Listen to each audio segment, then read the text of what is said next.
Good evening all of you. Good evening, good morning, good night, जब भी देखो आप।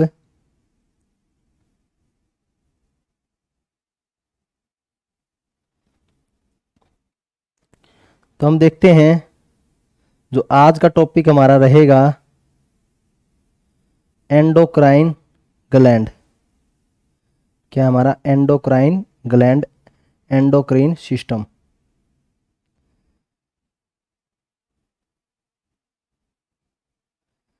शुरुआत कर देते हैं हम।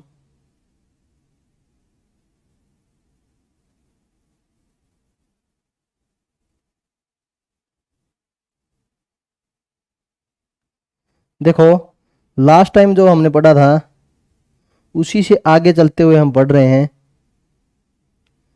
हमने लास्ट टाइम पढ़ लिया था ग्रंथियों के बारे में। क्या पढ़ा था बच्चों? ग्रंथियों के बारे में। तो हम देखते हैं ग्रंथियों में हमने पढ़ लिया था, एक तो पिट्यूटरी ग्लैंड पढ़ लिया था, पीयूष ग्रंथि पढ़ लिया था, एक हमने पढ़ा था हाइपोथैलेमस के बारे में, एक हमने थाइमस ग्लैंड के बारे में पढ़ा था। ठीक है, थाइमस ग्लैंड के बारे में हमने मुख्य रूप से 3 ग्रंथियां पढ़ी थी। और जो पीयूष ग्रंथि है उससे निकलने वाले हार्मोन बहुत इंपॉर्टेंट है, हमने उसके से निकलने वाले हार्मोन भी पढ़े थे। ठीक है, तो हम देखते हैं प्यारे बच्चों, आगे देखेंगे हम। अगला जो ग्रंथि है वो रहेगा 4th नंबर पर पीनियल ग्लैंड। कौन सी? पीनियल ग्लैंड, पीनियल ग्रंथि।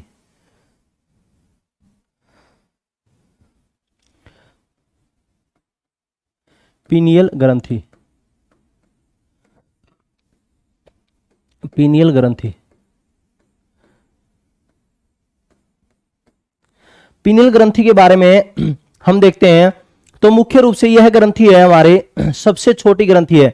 हम अतःस्रावी ग्रंथियों की सबसे छोटी ग्रंथि भी बोल सकते हैं। और अगर मस्तिष्क का, जब अगर मस्तिष्क पढ़ेंगे तो उसके थैलेमस भाग होता है, परमस्तिष्क के जो परमस्तिष्क का थैलेमस भाग है उसमें होती है। तो यह है अतःस्रावी ग्रंथियों में, यह अतःस्रावी ग्रंथियों में सबसे छोटी ग्रंथि है, सबसे छोटी ग्रंथि है।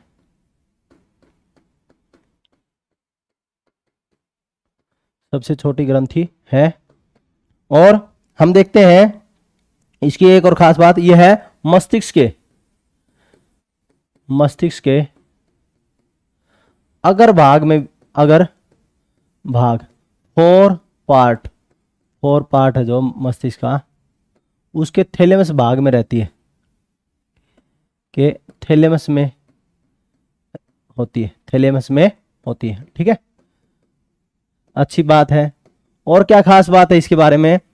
हम देखते हैं इस ग्रंथि को हम जेवी घड़ी भी बोलते हैं। क्यों बोलते हैं जेवी घड़ी? जो मानव के अंदर जो हमारा बायोलॉजिकल एक्टिविटी है उसको कंट्रोल करने का कार्य यही करता है। बायोलॉजिकल एक्टिविटी जो जैविक क्रियाएं होती है उसको कंट्रोल करने का कार्य यही करता है। बायोलॉजिकल एक्टिविटी है जितनी, उन्हीं को कंट्रोल करता ही है। ठीक है, और हम देखते हैं हमारे शरीर के अंदर जो जननांग है, ठीक है, वह समय पर विकसित हो उसमें यह काम करता है। या हम कह सकते हैं जननांगों को, मतलब जो सेक्सुअल ऑर्गन है या हम कहें रिप्रोडक्शन ऑर्गन है, तो उनको उनके विकास में यह एक नियंत्रण करने का काम करता है। मतलब एकदम विकास नहीं होना चाहिए। देखोगे आप वर्तमान में कि यह समस्या भी है, यदि समय से पहले जननांग विकसित होंगे तो यह समस्या रहती है। और हम देखते हैं जो टीवी है आज के समय पर, जो टीवी है और जो टेलीफोन है, कंप्यूटर है, तो हम देखते हैं इंटरनेट है, इसकी वजह से भी जो जैविक क्रियाएं हैं, जननांग है, वो थोड़ा पहले विकसित होते हैं, क्योंकि जो हार्मोनल एक्टिविटी पर भी इसका प्रभाव पड़ता है। तो हम कह सकते हैं कि यह मानो कि क्या है कि जैविक घड़ी है, इसे जैविक घड़ी भी कहते हैं। और एक और पॉइंट और बताना चाह रहा था मैं आपको, यहां बता दूं फिर इकट्ठा लिख दूंगा। इसको हम मस्तिष्क की रेत भी कहते हैं। इसके ऊपर है कैल्शियम का जमा हो जाता है, तो इसलिए हम क्या बोलते हैं इसको? मस्तिष्क की रेत भी बोलते हैं। ठीक है, तो हम देखते हैं यह मानव के इससे जो निकलने वाले हार्मोन है तो वह मूड बनाने के लिए भी जिम्मेदार होते हैं, मूड वगैरह या सोने के लिए यह जिम्मेदार होते हैं। ठीक है, और हम देखते हैं इससे जो एक हार्मोन निकलता है मेलेटोनिन, मेलेटोनिन है वो त्वचा के रंग के लिए भी जिम्मेदार है। मेलेटोनिन है वो त्वचा के रंग के लिए भी जिम्मेदार, मेलेटोनिन। ठीक है, त्वचा के रंग के लिए भी जिम्मेदार है टोनिन। और क्या खास बात है इसकी, मस्तिष्क का रेत भी बोलते हैं। और इस जो पीनियल ग्लैंड है, जो पीनियल ग्लैंड है, तो हम मुख्य रूप से इसको तीसरी आंख भी बोलते हैं। क्या बोलते हैं? मानव की तीसरी आंख। मानव की तीसरी आंख क्यों है? क्योंकि मैंने बताया आपको, बहुत सारे शरीर के बहुत सारे अंगों को यह नियंत्रित करने का कार्य करती है, इसलिए इसको हम तीसरी आंख भी बोल देते हैं। और इसका आकार कितना होता है? यह चावल के दाने के आकार की है, किया है चावल के दाने के आकार की है। ठीक है, तो ये भी आप ध्यान रखोगे। और इसको थर्ड आई भी बोलते हैं। ठीक है, इसके बारे में बस इतना ही आपको जानना है। ठीक है, तो हम देखते हैं अब, यह है चावल के दाने के आकार की है, के दाने के आकार की है। पहले बच्चों, इसे मस्तिष्क का रेत, इसे मस्तिष्क का रेत, ब्रेन सैंड, मस्तिष्क का रेत, जैविक घड़ी, जैविक घड़ी, बायोलॉजिकल वॉच, तीसरी आंख भी कहते हैं, थर्ड आई, तीसरी आंख भी कहते हैं, आंख भी कहते हैं।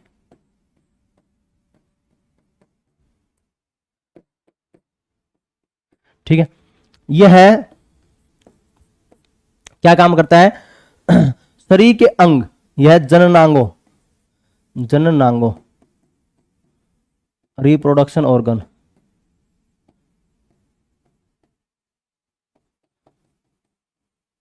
ऑर्गन, यह जननांगों के विकास को नियंत्रित करता है, विकास को नियंत्रित करता है।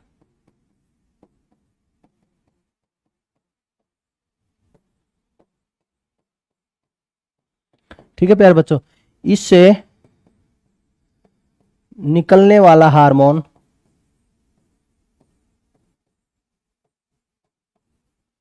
वाला हार्मोन मेलेटोनिन,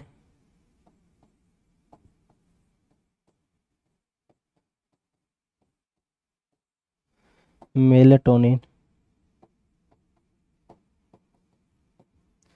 हार्मोन मेलेटोनिन त्वचा के रंग को, त्वचा के रंग को हल्का करता है, को हल्का करता है। कई बार आपने देखा होगा कि त्वचा के रंग के लिए भी कौन पूछा जाता है कि उत्तक कौन सा जिम्मेदार है ना, ये भी पूछा जाता है। तो हार्मोन भी होता है ये मेलेटोनिन। ठीक है, ये त्वचा के रंग को क्या कर देता है? हल्का। एक बार लिख लो आप जल्दी, फिर हम आगे देखते हैं इसके बारे में।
लिख दिया होगा बच्चों आपने।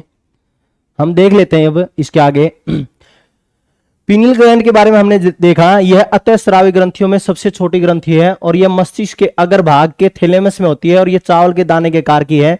आपने देखा हुआ जो थाइमस ग्लैंड है, सॉरी जो पीयूष ग्रंथि, कई जगह पर ये बताते हैं कि पीयूष ग्रंथि है वो छोटी ग्रंथि है, तो पीयूष ग्रंथि तो मटर के दाने के आकार की है और ये उससे भी छोटी होती है, ठीक है, तो चावल के दाने के आकार की होती है। इसे मस्तिष्क का रेत बोलते हैं, ब्रेन सैंड बोलते हैं। तो ये क्यों बोलते हैं ये भी हम बात करेंगे। जेवी घड़ी है, तीसरी आंख भी बोलते हैं इसको, ये बहुत इंपॉर्टेंट है तीनों के तीनों पॉइंट। ये जननांगों के विकास को नियंत्रित करता है और इसे निकलने वाला हार्मोन मेलेटोनिन त्वचा के रंग को हल्का कर देता है। अब हम देखते हैं अगला पॉइंट। देखो 12 वर्ष की आयु के में हम देखते हैं मोस्टली 12 वर्ष की आयु के बाद इस ग्रंथि पर कैल्शियम का जमा हो जाता है। इस ग्रंथि पर कैल्शियम का जमा हो जाता है। Ca का मतलब क्या है? कैल्शियम का जमा हो जाएगा और कैल्शियम का जमा हो जाएगा तो मैंने आपको बताया था कैल्शियम का जमा होगा तो ये कार्य करना बंद कर देगी। कैल्शियम का जमाव हो जाता है और इसकी क्रियाशीलता में कमी आती है। हार्मोन रिलीज करेगी, कभी ये सोचो कि हार्मोन रिलीज करना बंद ही कर देगी, इसकी क्रियाशीलता में कमी आती है।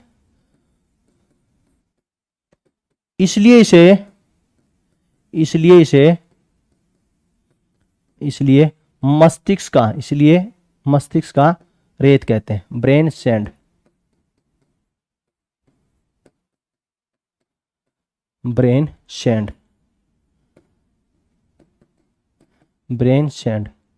मस्तिष्क का रेत कहते हैं। ठीक है प्यारे बच्चों, मैंने आपको बताया था कि मानव में नींद आने के लिए भी जिम्मेदार, नींद आती है, मूड बनता है, तो उसके लिए भी कौन जिम्मेदार? यही जिम्मेदार। इसे एक सेरोटोनिन हार्मोन निकलता है। क्या निकलता है? सेरोटोनिन हार्मोन, मेलेटोनिन हार्मोन, दोनों के दोनों हार्मोन मिलकर यह मूड बनाने के लिए और नींद आने के लिए। जैसे हम ये बोलते हैं आज तो यार मूड बना हुआ, घूम के आएंगे, तो और कई बार है ये हार्मोन मूड नहीं बनाता, तो इसलिए कौन? यही हार्मोन जिम्मेदार, पिनील ग्रंथि से निकलने वाले दोनों के दोनों हार्मोन जिम्मेदार है। और जब व्यक्ति सो लेता है, जब व्यक्ति कंप्लीट कर लेगा अपनी नींद, उसके बाद में इन हार्मोनों में कमी आना शुरू हो जाती है और व्यक्ति को जाग आ जाती है। देखो प्रकृति का सिस्टम जबरदस्त है, तो हम लिखेंगे इसके बारे में। यह है इससे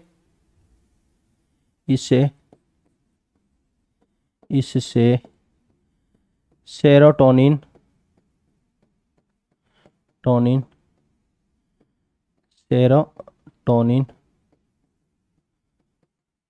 व मेलाटोनिन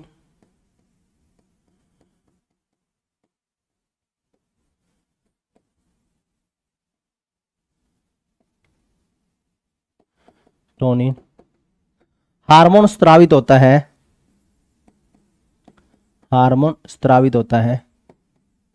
स्त्रावित का मीन्स क्या है? रिलीज होता है। ठीक है, हार्मोन स्त्रावित होता है जो मूड व नींद के लिए जिम्मेदार है। नींद के लिए जिम्मेदार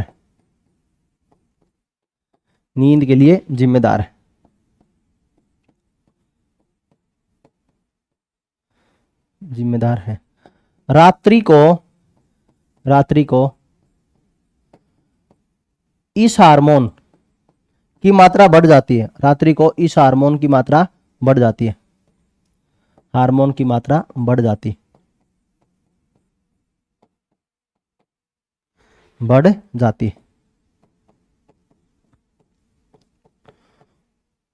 सोने के पश्चात इसकी मात्रा कम हो जाती है।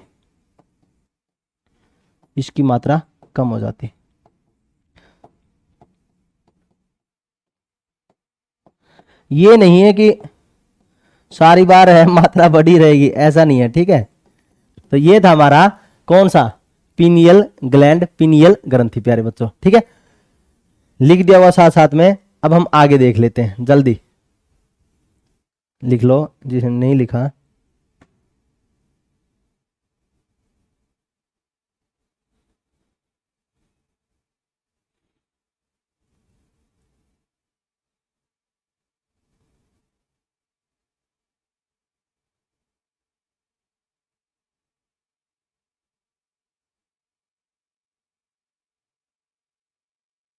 अब देखते हैं आगे। ये थी हमारी पीनियल ग्लैंड। अब हम इसके बाद में देखें एड्रेनलिन। कौन सी? एड्रेनलिन।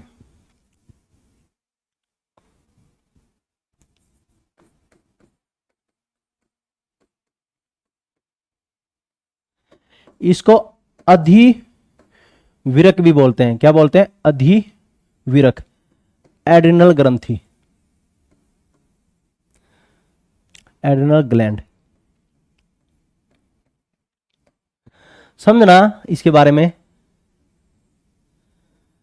तो ये ग्रंथि होती है, एड्रिनल ग्रंथि है जो,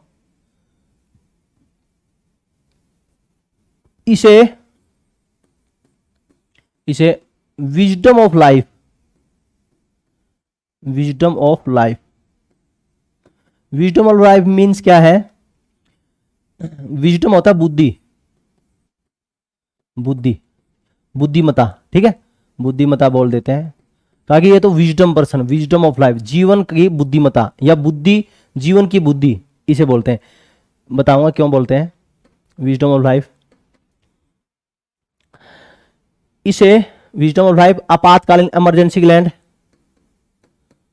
आपातकालीन ग्रंथि, ये भी बताऊंगा मैं, एक बार बस एक बार समझाऊंगा मैं इसको। इमरजेंसी ग्लैंड,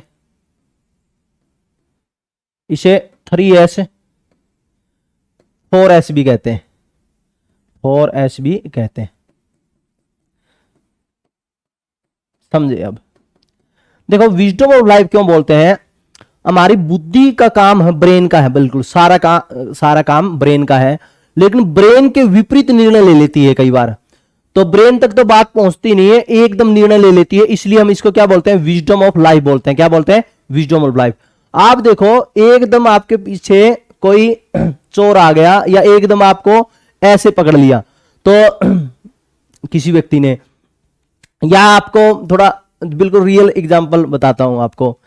जैसे मानो आप पिताजी आपको ये कह दे कि भाई ये काम कर लो, और आपको पढ़ाई का बहुत ही जरूरी काम हो, ठीक है, और पिताजी से आपने, पिताजी है वो, मैं तो आपको समझा नहीं पा रहे कि पिताजी ये काम मेरा जरूरी है, मेरा पेपर है, बिल्कुल। पिताजी ने कहा क्या है पेपर, हम भी ऐसे कर लेते थे काम, तो आप ये काम करो। तो आपने पिताजी को कन्विंस किया, और पिताजी ने कहा चल बेटा तुम भी क्या याद रखेगा, तुम पढ़ ले। और इसके बाद में आपने पढ़ना शुरू किया, और बस आप फोन पे, आपके मन ये किया थोड़ा फेसबुक खोल लूं मैं, थोड़ा एक बार देख लें, फिर उसके बाद में पढ़ाई, और एकदम तुरंत पिताजी आ जाते हैं ऊपर। तो एकदम उस समय पर एकदम आपने देखा हार्ट बीट है और सारी क्रियाएं हैं उस समय पर एकदम तेज हो जाती है। तो उस समय पर आप देखो क्या है, उस समय पर निर्णय जो लेगा एकदम अचानक, वो एड्रेनल ग्रंथि लेगी। या आपको एकदम कुत्ता पीछे लग गया और एकदम तो उससे बचाएगा, तो एड्रेनल बचाएगा। मतलब इसलिए इसको क्या कहते हैं, मस्तिष्क को भी चकमा देकर मस्तिष्क से पहले ही काम करना। कौन? एड्रेनल ग्रंथि। क्योंकि बहुत सारे काम है वह मस्तिष्क ने करके अलग अलग काम में बांटे जाते हैं, लेकिन सूचना मस्तिष्क तक पहुंचती है, मस्तिष्क तक पहुंचेगी। जैसे आपने कई बार देखा होगा, यार मैंने तो उसको जोश जोश में मार दिया, और मस्तिष्क कहता है कि यार तुमने क्या कर दिया, अब FIR कटेगी। तो मस्तिष्क तक तो पहुंचने से पहले तो कार्रवाई शेर ने कर दिया, एड्रेनल ग्रंथि ने। तो इसलिए एड्रेनल ग्रंथि ऐसे निकलने वाले हार्मोन है, व्यक्ति के अंदर जोश पैदा करना, ठीक है, डरना, ये सारी चीजें हैं वो करते हैं। आप देखेंगे अब जैसे आपातकालीन ग्लैंड है, मतलब आपातकाल आ जाए उस समय पर निर्णय लेगी यही। 3F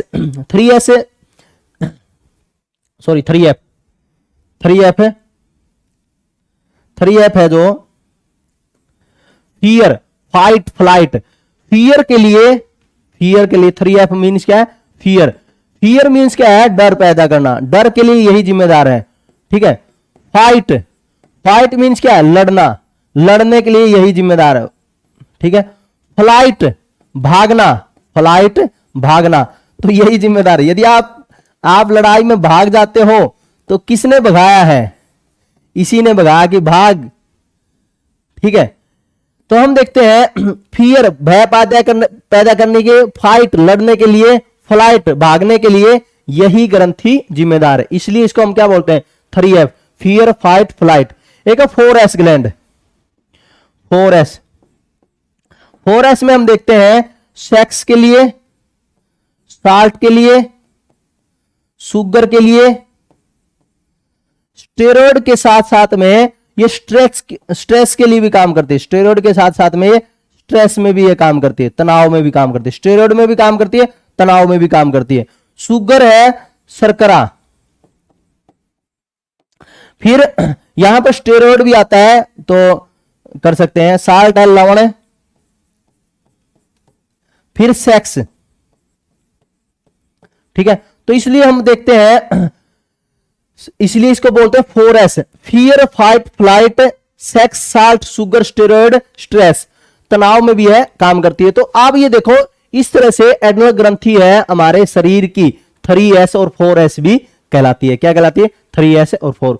आपने देखा होगा कई बार आपका युद्ध हो गया किसी से, युद्ध का मतलब लड़ाई, पहले वाला युद्ध तो होते ही नहीं है, या आपकी लड़ाई होगी किसी के साथ में, तो उस समय पर ये कहेगी भाग, तू पिट सकता है जल्दी, या आप ये या ये हो कि कई बार है आप पीट देते हो किसी को, तो किसने सुझाव दिया, कहा कि आप इसको पीट सकते हो, तो तुरंत एक्टिव करने का कार्य यही करती है। कई बार आप 4-4, 500 से भिड़ जाते हो और पिट के आ जाते हो, तो किसने सुझाव दिया होगा, इसी ने। और कई बार आप 4-5 को पीट दो तो किसने कहा होगा, इसी ने कहा होगा, ठीक है। तो इस रूप से हम देखते हैं यह बहुत ही जबरदस्त ग्रंथि है। फिर हम देखते हैं इसे कार्य, तो हम कार्य में देखेंगे सबसे नंबर 1, तो एक पॉइंट और था हमारा, किडनी पर यह होती है, विरक पर यह होती है। पहला काम है उत्तेजना के समय पर अधिक मात्रा में निकलेगी, ठीक है, नॉर्मल सी बात है। क्रोध भय संकट के समय पर यह हार्मोन रक्त के अंदर दाब पैदा करना, हृदय स्पंदन को, ग्लूकोज स्तर को बढ़ाकर उस सारी चीजों को कर शरीर को संकट के लिए लड़ने के लिए यह बोलती है, ठीक है। तो हम देखते हैं पहले नंबर पर देखेंगे पहला पॉइंट इसमें यह है विरक किडनी पर स्थित होती है, विरक किडनी पर स्थित होती है, किडनी पर स्थित होती है, सही है। और दूसरा यह उत्तेजना पैदा करने के लिए, उत्तेजना पैदा करने के लिए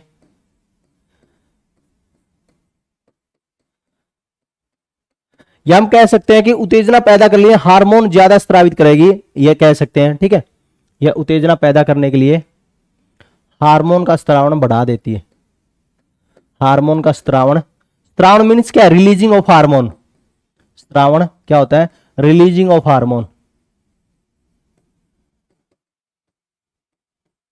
रिलीजिंग ऑफ हार्मोन। यह उत्तेजना पैदा, उत्तेजना मतलब एक्साइटमेंट, ठीक है, उत्तेजना पैदा करने के लिए हार्मोन का स्रावण, रिलीजिंग ऑफ हार्मोन बढ़ा देती है,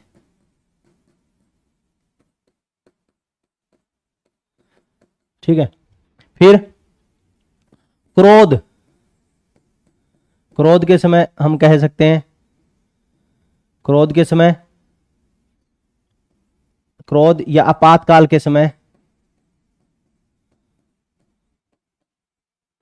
समय, यह है रक्तदाब, रक्तदाब, हृदय स्पंदन,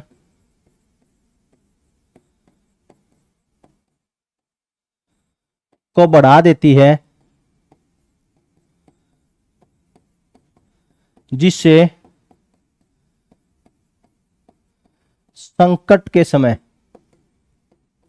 संकट के समय लड़ने में मदद मिलती है, संकट के समय लड़ने में मदद मिलती है, मदद मिलती है।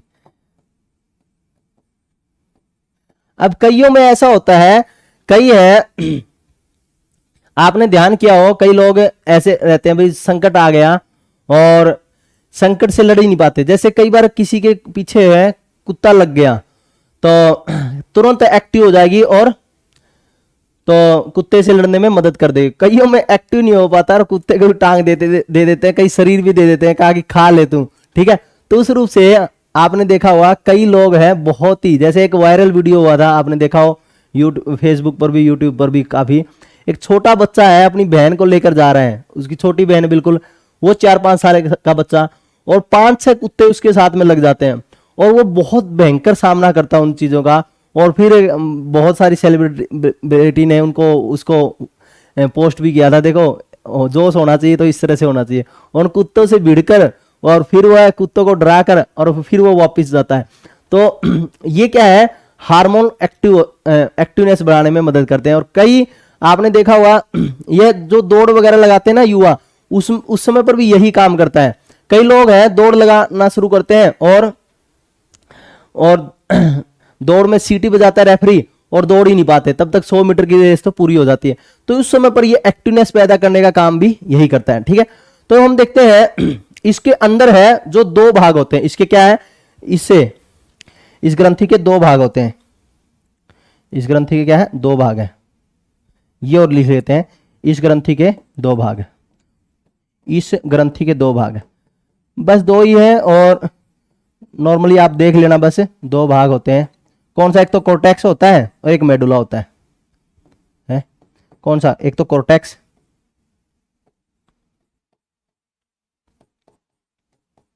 एक होता है मेडुला।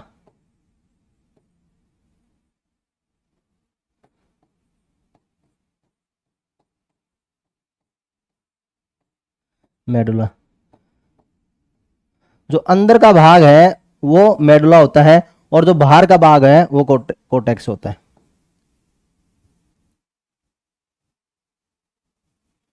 बाहर का भाग कौन है, कोर्टेक्स, और आंतरिक भाग है वो क्या होता है,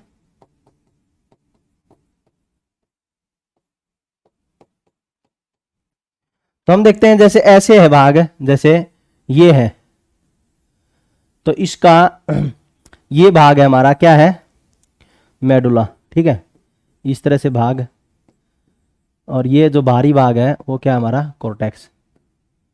तो ये है बस। तो मोस्टली आप देखोगे जो 70% 70 से 80% हार्मोन यहीं से निकलते हैं और जो 10 से 20% हार्मोन यहीं से निकलते हैं, इस रूप से सिस्टम होता है, ठीक है। तो ये था हमारा कौन सा, एड्रेनल ग्रंथि, क्या है, एड्रेनल ग्रंथि, ठीक है मेरे बच्चों।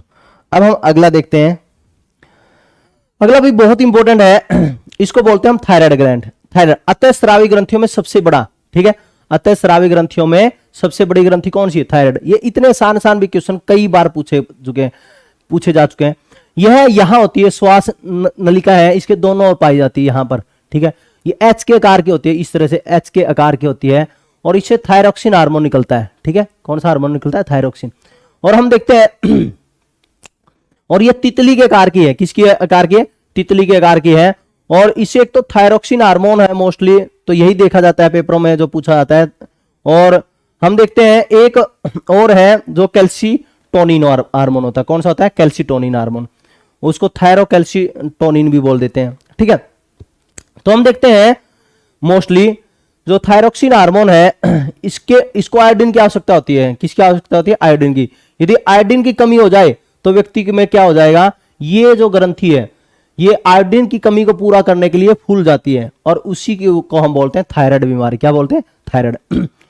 और हम देखते हैं कई बार क्वेश्चन ये पूछा जाता है, कई बार ये भी होता है, आपने देखा होगा कि इसके अंदर तो थायराइड की कमी हो गई। थायराइड की कमी का मतलब क्या है कि उसके अंदर जो एक तो है थायरोक्सिन हार्मोन, मैं कह रहा हूं आपको, कौन सा, थायरोक्सिन, थायरोक्सिन, एक कैल्सीटोनिन होता है, कैल्सीटोनिन। रक्त में जो कैल्शियम की कमी है वो कौन देखता है, कैल्सीटोनिन देखता है, कौन देखता है, कैल्सीटोनिन हार्मोन, ठीक है, टोनिन हार्मोन। तो हम देखते हैं कैल्सीटोनिन हार्मोन है, ये रक्त में कैल्शियम की कमी को देखता है।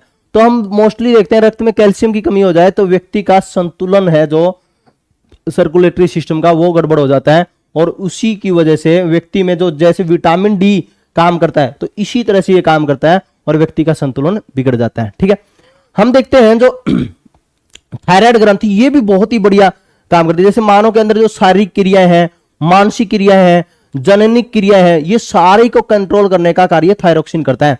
आरबीसी के निर्माण में को प्रेरणा देता है ये, माइटोकॉन्ड्रिया की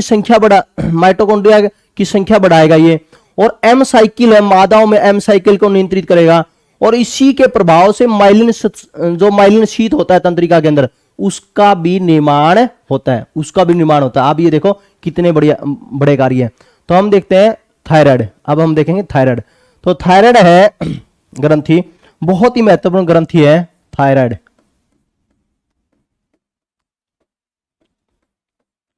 तो पहला तो आप ये लिखोगे कि कहां पर है पहले तो, ठीक है, पहले तो देखोगे कहां पर है, कहां है यह श्वास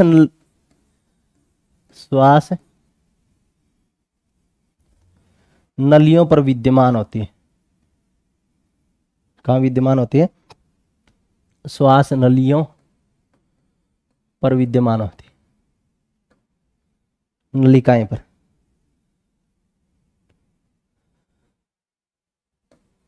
विद्यमान होती, ट्रैकिया पर।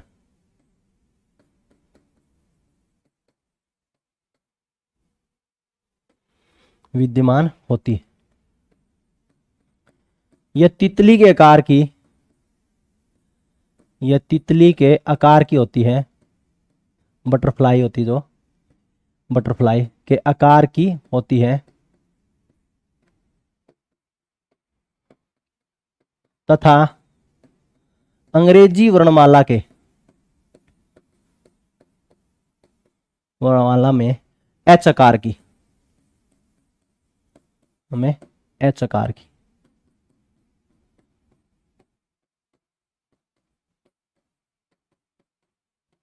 ठीक है प्यारे बच्चों,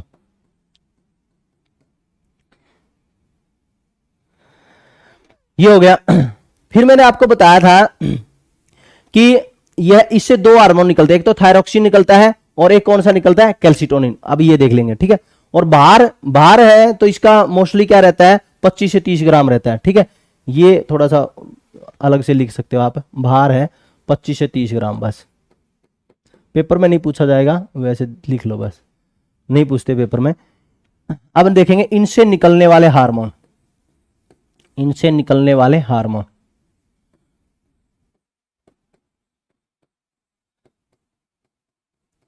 पहले हम देखेंगे थायरोक्सिन, लिख देता हूं यहां पर पहले थायरोक्सिन,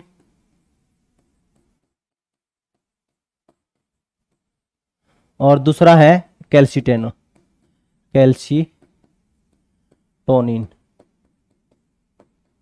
इंग्लिश में इसको थायरोक्सिन बोलते हैं, थायरोक्सिन को थायरोक्सिन ही बोलेंगे इंग्लिश में भी, और इसको बोलते हैं कैल्सिटोनिन, ठीक है। तो पहले नंबर पर हम बात करते हैं थायरोक्सिन की।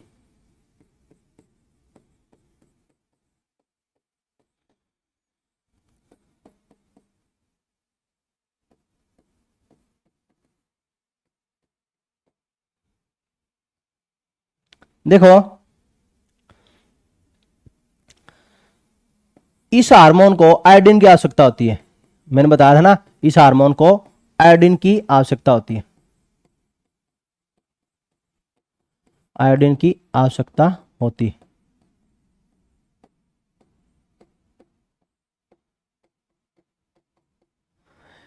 ठीक है। आयोडीन की कमी हो जाए, आयोडीन की कमी हो जाए, आयोडीन की कमी हो जाए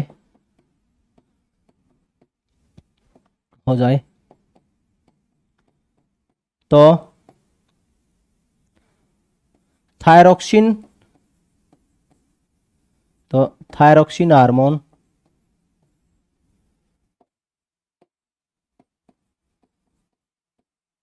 कार्य नहीं कर पाता, तब तब क्या हुआ, तब थायराइड ग्रंथि, तब थायराइड ग्रंथि ग्रंथि इसके पाने के लिए, इसको पाने के लिए अपने आकार को बढ़ाती है,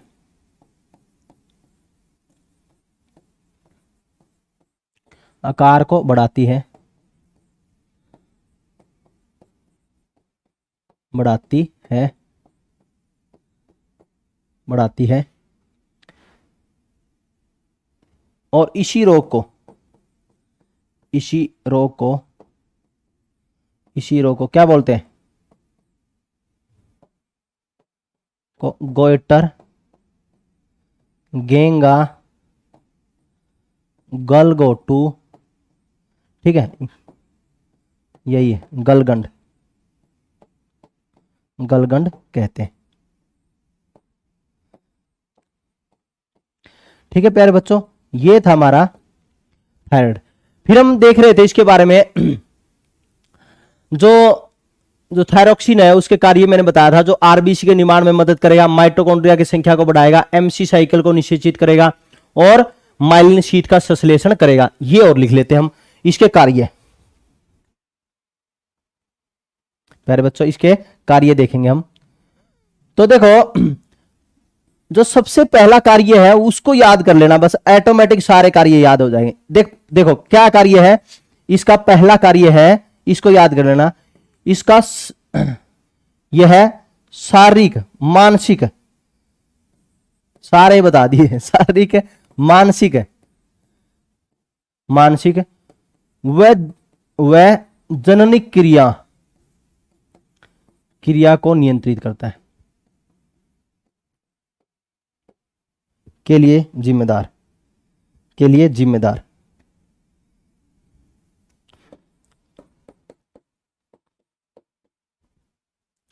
जिम्मेदार, जिम्मेदार, ठीक है, अच्छी बात है। दूसरे नंबर पर देखो आरबीसी की संख्या में, आरबीसी क्या है, red blood corpuscles, red blood corpuscles है, ये आप ध्यान रखोगे। एक होता है रेड ब्लड सेल, सेल नहीं बोलते इसको, कॉर्पसल्स बोलते हैं, वो हम आगे जानेंगे कि क्यों बोलते हैं, ठीक है, ये आप ध्यान रखना है। आरबीसी की संख्या में क्या करेगा, वृद्धि करेगा, नॉर्मल सी बात, आरबीसी की संख्या में वृद्धि करेगा। या हम कह सकते हैं कि जो आरबीसी की संख्या को निर्माण करने में भी प्रेरित करता है, ठीक है, संख्या के निर्माण में ही लिख देता हूं मैं, के निर्माण में प्रेरित, निर्माण में प्रेरित करेगा। तीसरा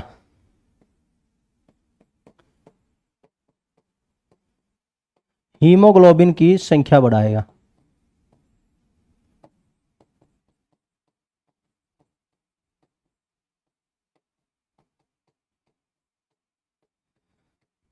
चौथा देखो हीमोग्लोबिन आरबीसी एक ही है ना, ये ध्यान रखना। फोर्थ माइलिन शीथ, आपने देखा तंत्रिका तंत्र में हमने पढ़ा था माइलिन शीथ है, वही है ये माइलिन शीथ है।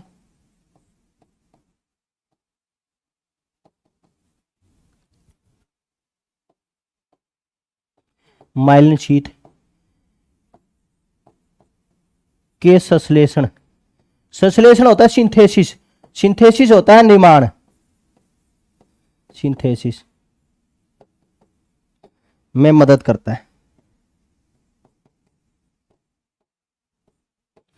ठीक है।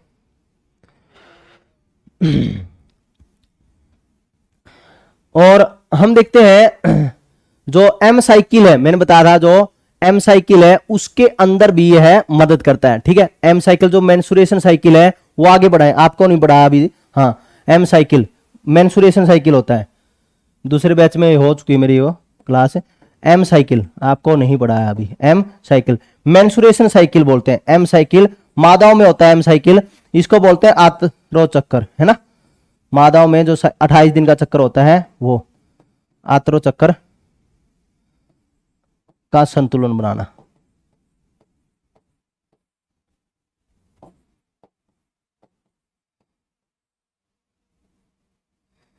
ठीक है, ये है मोस्टली पॉइंट हमारे। फिर हम देखते हैं इसकी कमी व अधिकता से होने वाले रोग। एक बार इतना देख लेते हैं, फिर अगले पेज पर हम चलेंगे।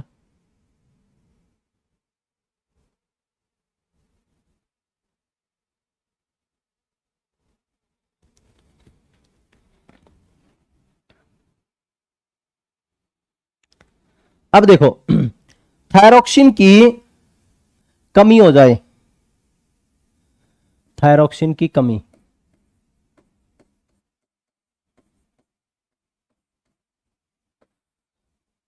कमी हो जाए और अधिकता हो जाए, तब क्या क्या होता है।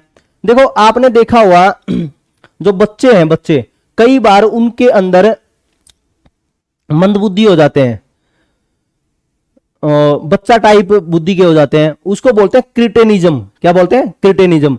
तो ये है, ये रोग पाया जाता है, ये थायराइड की वजह से पाया जाता है। कईयों के अंदर ये बोलते हैं कि ये तो बिल्कुल जड़ है, जड़ बुद्धि है। तो जड़ बुद्धि है, उसका मतलब क्या है? थायराइड की कमी से।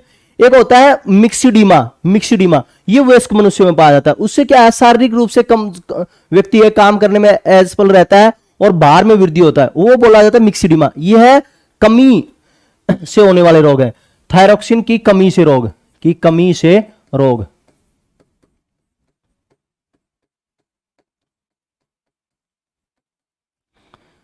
बच्चों में हम देखते हैं, बच्चों में, बच्चों में कौन सा होता है? क्रिटेनिज्म, जड़ मानवता।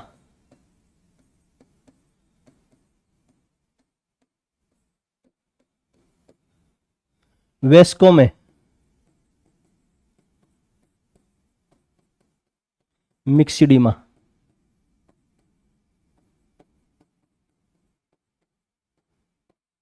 बस क्रिटेनिज्म में केवल इतना ही है, मंद बुद्धि होगी, मंद बुद्धि, मंद बुद्धि में जड़ बुद्धि, जननांग विकसित नहीं होंगे, मतलब वह है अपनी जाति को आगे नहीं बढ़ा सकता। सीधी सी बात यही है, ये जननांग विकसित नहीं होते। ठीक है, जो रिप्रोडक्शन ऑर्गन है वो विकसित नहीं होंगे अच्छी तरह से, मंद बुद्धि होगा। यह मान सकते हो आप, हरियाणा के लीडरों में मान सकते हो कौन है, बस इसी तरह से। और सेंट्रल गवर्नमेंट में मान सकते हो, भाई नरेंद्र मोदी को मानो, नरेंद्र मोदी को मान लो, मोदी, राहुल गांधी को मानो तो राहुल गांधी को मान लो, आपकी मर्जी है। तो मैं राहुल गांधी का नाम लूंगा तो आप ये कहोगे कि आप पीछे क्यों लगे हुए हो। तो जो भी है, मतलब सारे देख लेना आप। ठीक है, किसी को बहुत मिल जाएंगे ऐसे लोग, लेकिन ये जरूरी नहीं है कि कभी ये सोचो कि राहुल गांधी के पोस्ट पे लिख दो, कभी मोदी के पोस्ट पे लिखोगे आ गई है तो क्रिटेनिज्म हो गया इसके अंदर। बस लेकिन याद करने के लिए आप कर सकते हो, जैसे याद करना हो ना, तो किसी को आप ये नॉर्मल बोल सकते, क्रिटेनिज्म है क्या आपका, मंद बुद्धि है क्या। ठीक है, तो इस रूप से। फिर दूसरा हम जो देख रहे थे, ये और देख लेते हैं मिक्सिडीमा। मिक्सिडीमा में क्या है, मैं बता रहा था,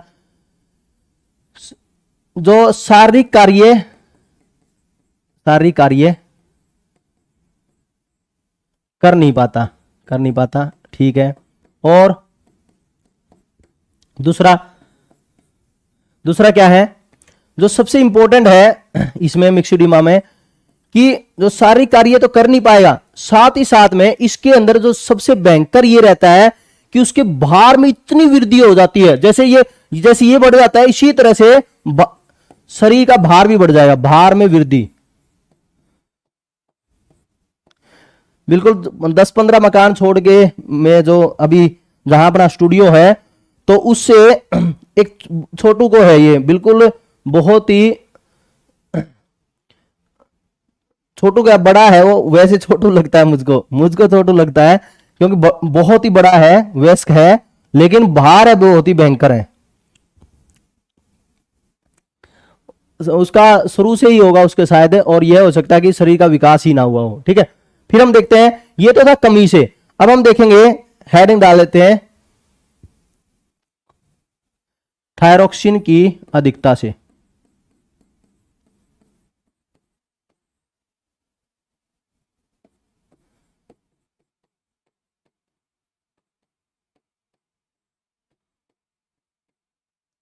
फिर जो थायरोक्सिन की अधिकता भी मानव के लिए इसका मतलब खतरनाक है, हाँ बहुत ही खतरनाक है। तो जो थायरोक्सिन है इसके अंदर जो बच्चों में हो जाएगा, इसको बोलते हैं नेत्ररोधी रोग बोल देते हैं। तो इसके अंदर क्या है, बच्चों का जो जो आंख की जो पुतली है, एक तो ये नीचे की इसका नीचे का हिस्सा लटक जाता है, और साथ में इसमें जो आंख के गोले का आकार है ये भी बड़ा हो जाता है, बच्चों में होता है ये। और वयस्क मनुष्य के अंदर यह रहता है कि इसको वयस्क मनुष्य के अंदर होता है प्लूमर रोग बोल देते हैं इसको। और वयस्क मनुष्य के अंदर मोस्टली क्या है, शरीर के जो अन्य हिस्से हैं, जो मोस्टली आप देखोगे जो जो सारी क्रियाएं हैं वो कार्य करना बंद कर देती है मोस्टली, ठीक है।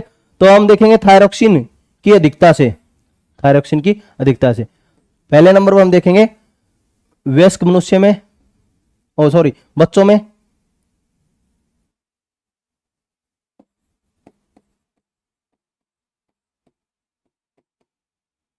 बच्चों में नेत्र रौंदी, ठीक है। और इसमें क्या होगा, नेत्र रौंदी में पहला जो पुतली है उसका आकार बढ़ जाता है,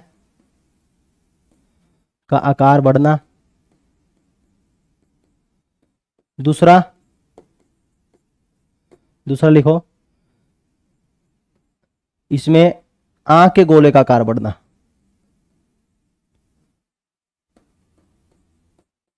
गोले का आकार बढ़ना, आंख के गोले का आकार बढ़ना, आकार बढ़ना। ये दोनों के दोनों हमारे क्या हो गए, बच्चों के अंदर ये पाए जाते हैं, ठीक है।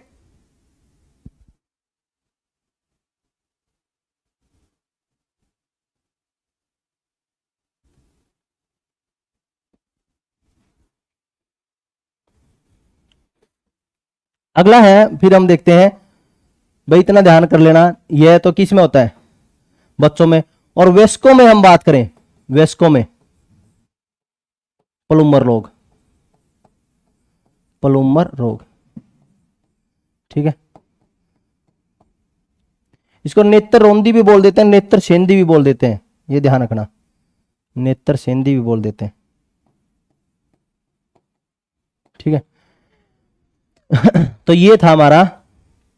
वैसे तो आपने देखा होगा कभी आता नहीं है, बहुत कम आता है ये पेपरों में, लेकिन क्या है, आप थोड़ा सा दिमाग थोड़ा अच्छी तरह से विकसित हो जाए, सारे पेपरों की एक साथ में तैयारी हो जाए, मैं ये सोच रहा हूं। और सिलेबस है अपना आराम से हो ही जाएगा, दिन दुगनी रात चौगनी से मेहनत कराई देंगे आपको। ये तो था हमारा थायरोक्सिन हार्मोन। दूसरा है कैल्सीटोनिन हार्मोन, यह भी इसी से निकलता है, कैल्सीटोनिन हार्मोन।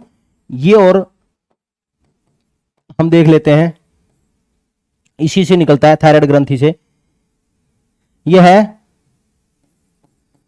है थायरोक्सिन, थायराइड ग्रंथि से ही निकलता है, ग्रंथि से निकलने वाला दूसरा हार्मोन है, इसे निकलने वाला दूसरा हार्मोन है,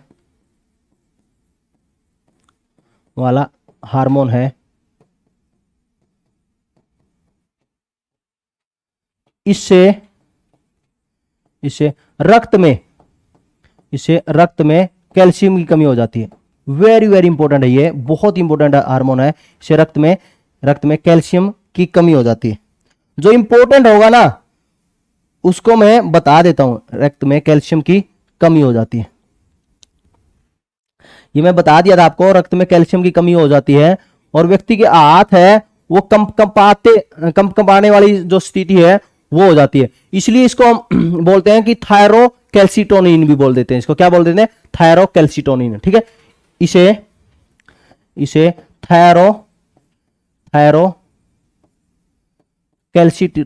थायरोकैल्सिटोनिन भी बोलते हैं। से थायरो कैल्सिटोनिन भी कहते हैं।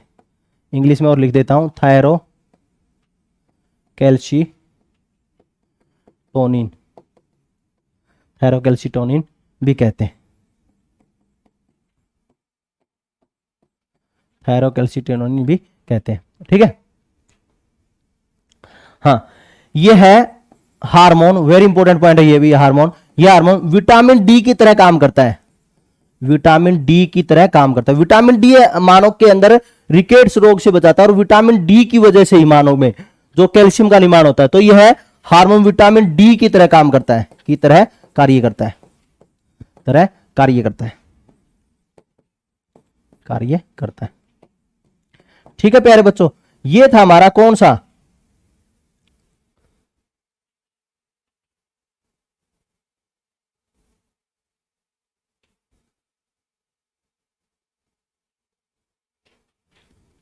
ये था हमारा थायरोक्सिन हार्मोन, सॉरी थायराइड ग्रंथि। ठीक है, अब हम देखेंगे पैराथायराइड ग्रंथि, जिसको हम बोलते हैं प्राउटू ग्रंथि। पहले हम समझेंगे जो प्राउटू ग्रंथि है, जो अपनी थायराइड ग्रंथि है उसी के पीछे होती है, इसी के क्या है पीछे, और मसूर के दाने के आकार की होती है। किसके आकार की होती है, मसूर का दाना है उसी के, और ये 4 होती है, मुख्य रूप से 4 होती है, और कईयों में 6 भी विकसित हो जाती है।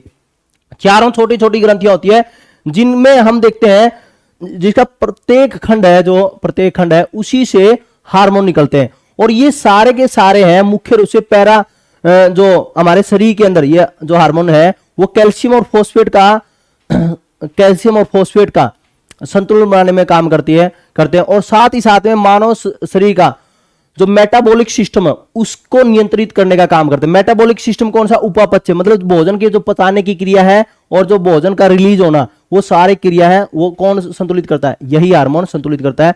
और रक्त में कैल्शियम और फॉस्फेट आयनों का सही संतुलन न होने के कारण, तो हम देखते हैं हमारी शरीर की हड्डियां हैं और जो अस्थि उत्तक है ये सारे के सारे नष्ट हो जाते हैं। तो इसी रूप से हम देखते हैं यह हार्मोन बहुत ही जरूरी होता है, और वरना तो हड्डियों का विकास रुक जाएगा, और हड्डियों का विकास रुक जाएगा तो टिटेनी रोग हो जाएगा। कौन सा रोग हो जाएगा, टिटेनी। ठीक है, तो इसके बारे में हम जान लेते हैं अब आगे, और लिख लेते हैं इसके बारे में। अगला कितने नंबर की ग्रंथि है हमारी,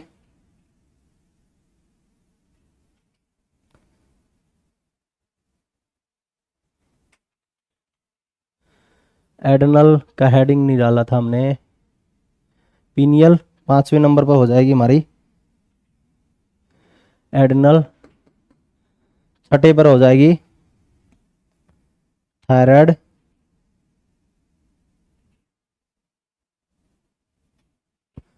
6ठे पर होगी थायराइड, और 7वें पर होगी हमारी पैराथायराइड। 7वें पर कौन सी होगी, पैराथायराइड।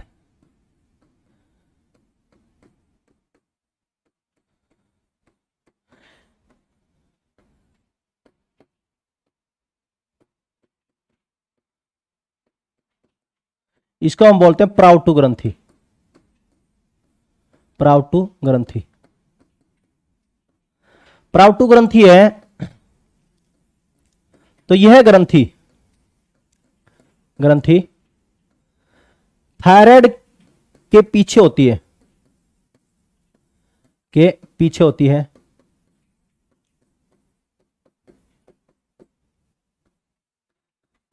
मुख्यतः 4 छोटी छोटी ग्रंथि होती है, मुख्यतः 4 छोटी छोटी ग्रंथि होती है, मुख्य 4 छोटी छोटी ग्रंथि होती है।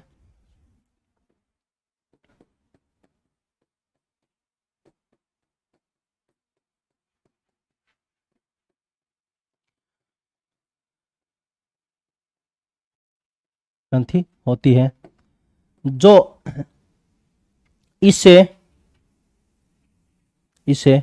पैराथार्मोन, इससे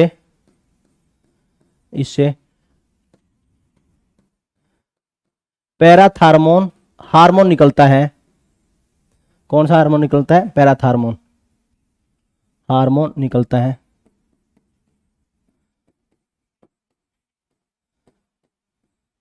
जो मैंने बताया था आपको, जो कैल्शियम एंड फॉस्फेट, पी लिख दिया मतलब फॉस्फेट है, ये ध्यान रखना, कैल्शियम और फॉस्फेट, कैल्शियम और फॉस्फेट का संतुलन बनाता है,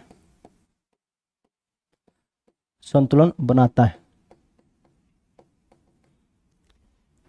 इसकी कमी से, कमी से, कमी से शरीर में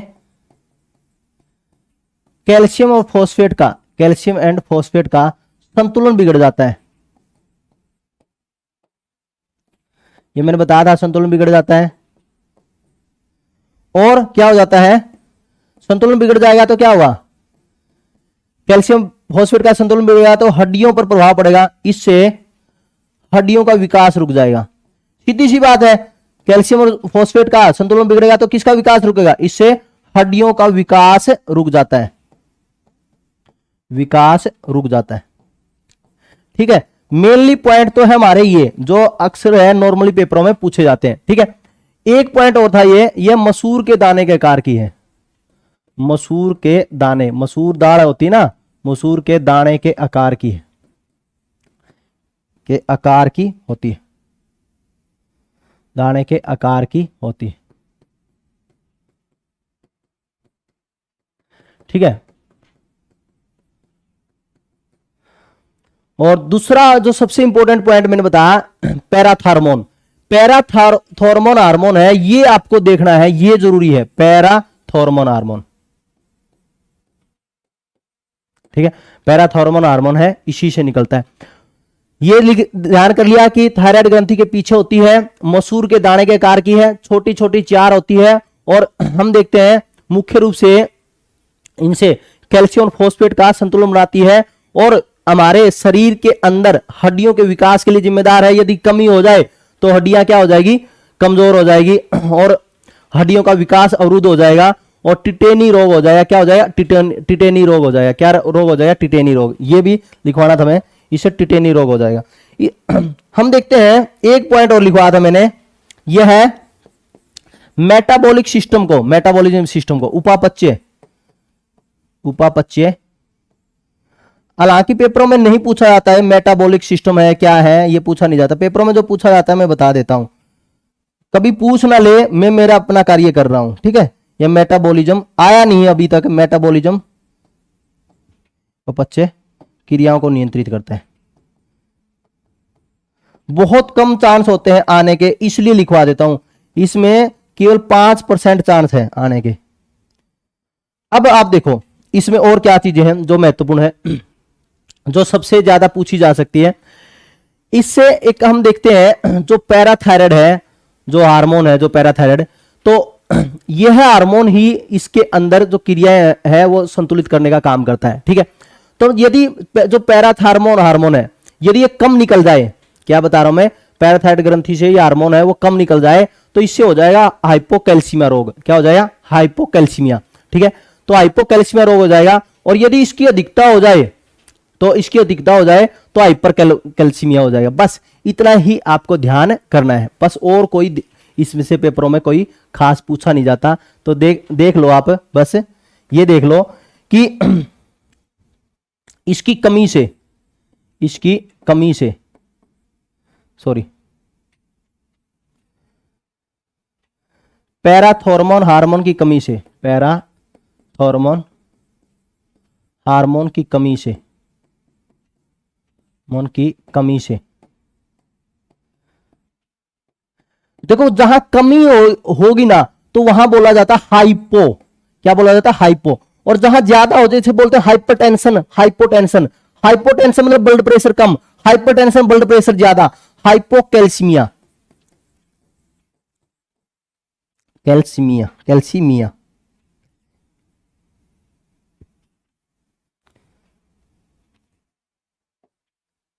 मिया, हाइपोकैल्सीमिया।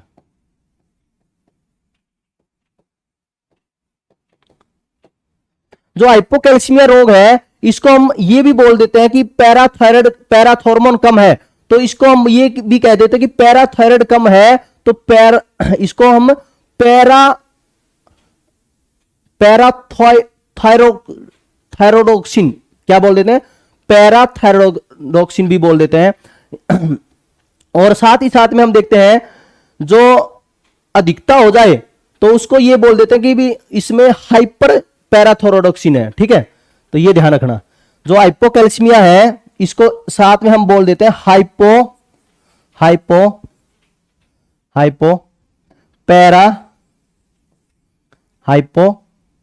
पैरा थायराइड, ठीक है। इसको हाइपो कमी हो गई तो इसको क्या भी बोल देते हैं, हाइपोपैराथायराइड, हाइपोपैराथायराइड भी बोल देते हैं, ठीक है। ये ध्यान रखोगे। और हम देखते हैं और पैराथार्मोन की अधिकता हो जाए, पैराथार्मोन की अधिकता हो जाए, पैराथार्मोन की अधिकता हो जाए,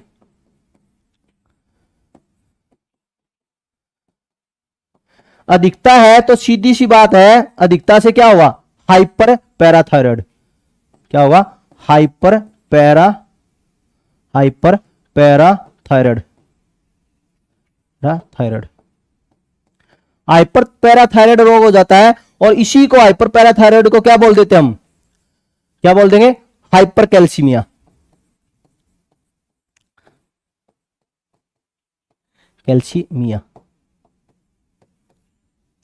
हाइपर कैल्सीमिया,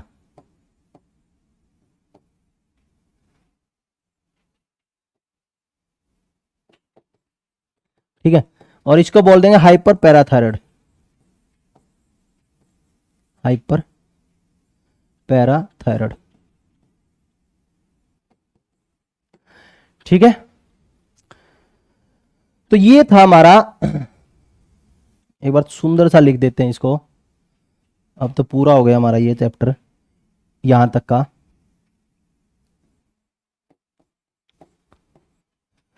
मैं सोच रहा था कि कभी पूरा ना हो, इसलिए थोड़ा जल्दबाजी कर रहा था, क्योंकि अगली क्लास है 9:30 बजे, तो इसी वजह से मेरी अगली क्लास होने की वजह से थोड़ा जल्दी कर रहा था। और जल्दी की वजह से आपको पता ही है, जल्दी की वजह से गड़बड़ होती है। अब मेरे पास में समय है हाइपर पैराथायराइड, हाइपर कैल्शियम बोलेंगे, मतलब इसमें क्या हो जाएगी, कैल्शियम की अधिकता हो जाएगी, क्या हो जाएगी, कैल्शियम की अधिकता बॉडी के अंदर। और कैल्शियम की अधिकता होगी, कैल्शियम की अधिकता होगी तो हड्डियां भंगूर होगी, क्या होगी, हड्डियां भंगूर। जैसे दांत है भंगूर होना शुरू हो जाते हैं, भंगूर का मतलब क्या है, ब्रिटल, भूरना शुरू हो जाएंगे, हड्डियां है भूरना, ब्रिटल हो जाएगी, हड्डियां है भूरना, कैल्शियम शरीर की, दांत भूरना, ये दांत भूरना शुरू हो जाएंगे। और यदि कमी हो जाए तो हड्डियां टूटना शुरू हो जाती है। हाइपर पैराथायराइड में और हाइपो पैराथायराइड में ये अंतर है कि हाइपोकैल्सीमिया में तो क्या होगी, हड्डियां टूटेगी, हड्डियां टूटेगी। और इसमें क्या होगी, हड्डियां भंगूर होगी, कैल्शियम ज्यादा तो भी नुकसान, कम तो भी नुकसान। लेकिन आप देखो कितना महत्वपूर्ण है कि हमारे शरीर में इतना बढ़िया सिस्टम है, तो इसमें हमारा पैराथायराइड है जो ग्रंथि, ये शरीर में संतुलन बनाए रखती है, कोई भी दिक्कत नहीं होने देती। जब कोई भी एक व्यक्ति के अंदर दिक्कत होती है कुछ पैराथायराइड के अंदर, तब ये सारी समस्या होती है। कभी आप ये सोचो कि दूध ज्यादा पीऊंगा तो कैल्शियम ज्यादा हो जाएगा तो हड्डियां भंगूर हो जाएगी, नहीं, हमारा जो पैराथायराइड ग्रंथि है बिल्कुल एक्टिव है। इसलिए आपने देखा होगा, आप मानो पीजी में रह रहे हो, हॉस्टल में रह रहे हो, 5 दिन दूध नहीं लिया, कोई दिक्कत नहीं है, पैराथायराइड ग्रंथि है, आसानी से काम कर रही है, ठीक है।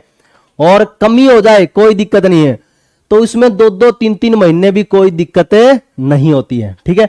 तो इस रूप से मानव का जो सिस्टम है ये बहुत ही जबरदस्त है, और इसी वजह से कोई दिक्कत रहती नहीं है। लेकिन संतुलन होना चाहिए, थायराइड ग्रंथि के अंदर भी संतुलन होना चाहिए, पैराथायराइड के अंदर भी संतुलन होना चाहिए, ठीक है। Best wishes, best of luck, जय हिंद, वंदे मातरम। मिलेंगे अगली क्लास में।